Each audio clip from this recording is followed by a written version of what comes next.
Y'all, it's Jamon here.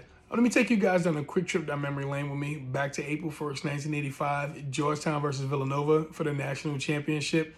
Now, if anybody really knows the significance behind this game and why it's considered one of the greatest upset, if not the greatest upset in the history of college basketball, like you have to start with Georgetown. Georgetown was completely dominant that season. I mean, they had an amazing 4-year run. This was the end of the Patrick Ewing era.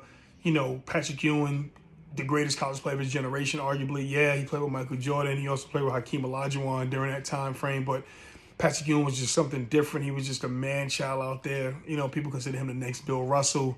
I mean, he blocked everything you threw up. I mean, tough as nails, athletic. I mean, you get my drift. I mean, Patrick Ewing, if you know basketball and you've watched college basketball, you know, during that era, if you watch highlights, you just know how dominant he was. This Georgetown team started the season with 18 straight victories.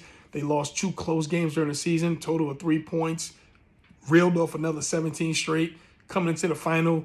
You know, people were, you know, some newspapers printed, you know, one newspaper printed, you know, Villanova versus a god.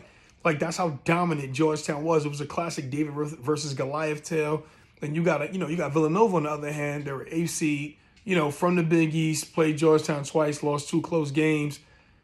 But they weren't going to beat Georgetown in the national championship game. I'm like, nobody's going to defeat them. Like, we don't, you know, we're talking about one of the all-time great teams here.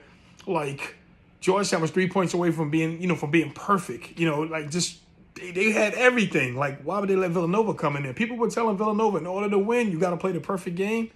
And that's exactly what Villanova did. They played the perfect game. They shot 78% from the field, you know, a balanced attack. You know, Harold Jensen came off the bench to give them something. Ed Pinckney, Dwayne McClain. I mean, they did everything right. I mean, you know, on the flip side, Georgetown shot 55% from the field. And most of the time when the team shoots that well from the field, they usually win. But not today. I mean, Villanova was smarter. You know, they took less shots. You know, 28 to Georgetown's 53. You know, they didn't rush anything. They played the perfect game. They did what was needed. And they were crowned national champions because of it. I mean, it's just still one of those upsets that people will talk about forever. And in one of those games that are going on in the record books, and, you know, just a big what if for Georgetown. But, I mean, you win some and you lose some. Villanova definitely got the best of them in that game. So, it's Jamon Bolton. Thank you for taking this trip down memory lane with me, and I'll holler at you guys soon.